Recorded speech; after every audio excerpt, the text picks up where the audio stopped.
name is Konstantin Valkov. I'm 48 years old, journalist and a university lecturer. I organized last year the event How to Live to 100.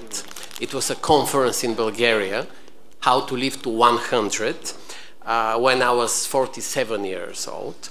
And I was very certain back then that living to 100 years was a very decent option because I was a 47-year-old man, so there are more years ahead of me than years past.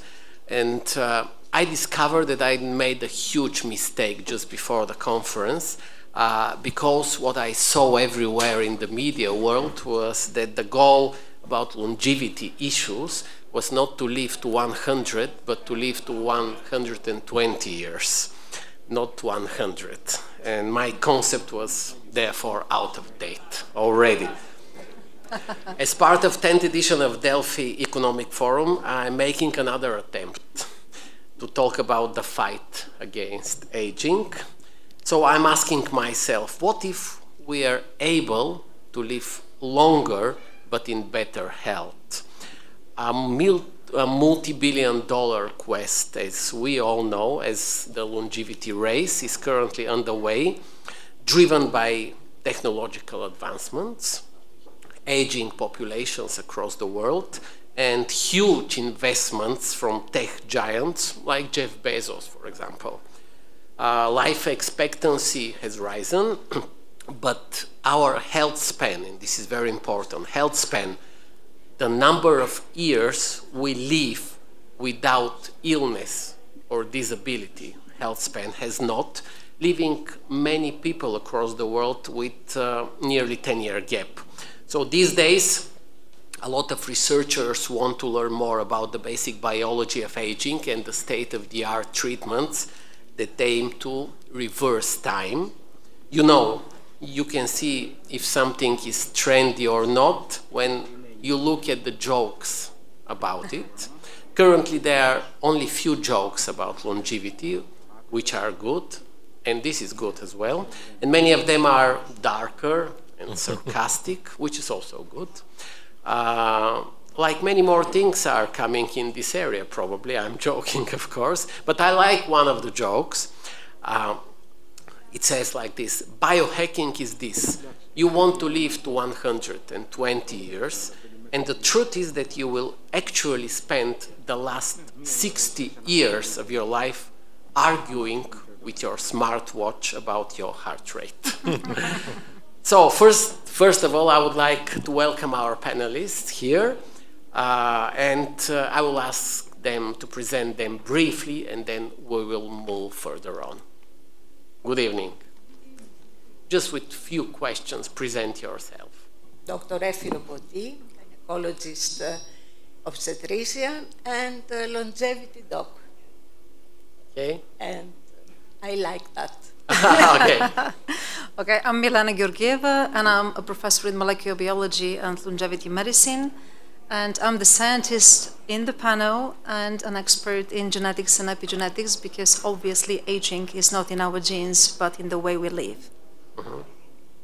I'm Zaritsa Dinkova, Chief Political Advisor in the European Parliament Committee of Sound Health Committee, former Minister of Tourism and former Deputy Minister of Foreign Affairs.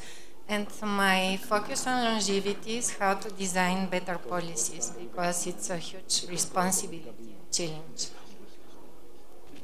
Thank you.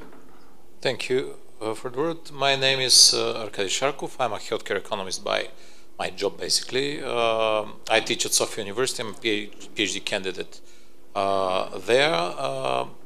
I also was an advisor to a couple of governments in the healthcare field, especially in the Ministers of Health, in terms of health economic issues and how to fix the budget. And the budget for healthcare needs to be fixed on a daily basis, sadly, but it is what it is in order to achieve better health outcomes and, of course, longevity. Efi Roboti, to you, what excites you the most? What recent discovery in your field excites you the most?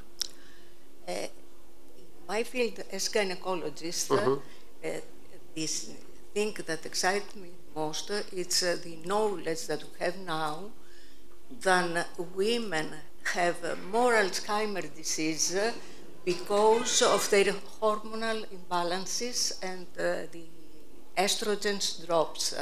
So it's so easy to correct in most of the women this disadvantage that it's something that already we have to do. It's not expensive, and just we have to have the education, like a medical system, to start to give healthy years in the women.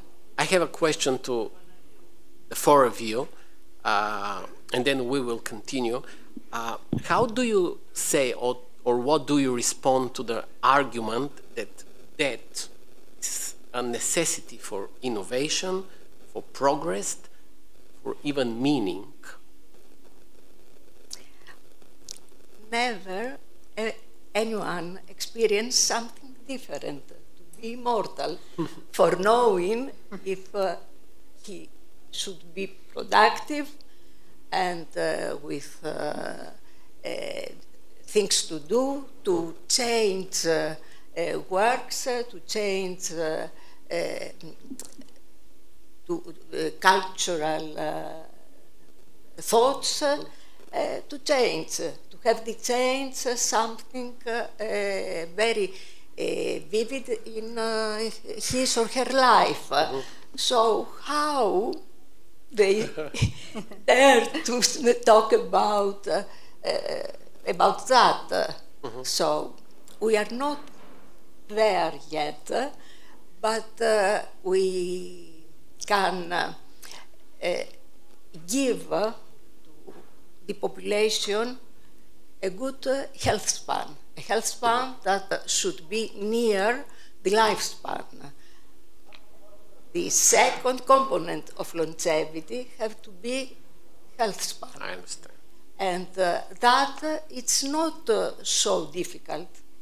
It's the half of this. It's cost nothing. It's our lifestyle, our thinking about what is good for us, and it's surely good to take the health, our health, in our hands. So to eat better, don't smoke, to gym, to exercise, and it's not something difficult to do that, because you can walk if you don't do something more. We have a population that is sitting in the sofa with the mobile in their hands, and they live the half of their lives there. It's not healthy. The same question to you: what are the dangers about longevity, tools, medicines, etc., treatments to become a luxury good? Longevity in medicine does not mean luxury for the moment, because if we have in mind the medicine that some very executive centers in US or in some capitals in Europe did, okay, it's a luxury. But in the everyday medicine that we'll do in our countries, in our hospitals, in our health care system, in our private clinics, it's the prevention medicine that I have to put our attention for having results in health span. So the most important thing is to educate our doctors to have the mentality of prevention. We have to prevent. We don't but we don't want to cure tumors. We want to prevent tumors. We don't want to cure the first heart attack. We want to prevent the first heart attack. We don't want to try and don't know nothing about how to treat dementia. We want to divert people for this path. That's the thing that is easy to start doing in our systems, medical systems. My final question is 1 minute each. My final question, is there a longevity intervention currently that you think is overrated and longevity intervention that you think is deeply underrated? 1 minute, please. Optimists outlive 15% from the pessimist. So this is underrated. And of course, the beautification industry, it's overrated. Efi Roboti, Dr. Efi Roboti, Milena Georgieva, Zaritsa Dinkova, Arkadi Sharkov. Thank you, all of you.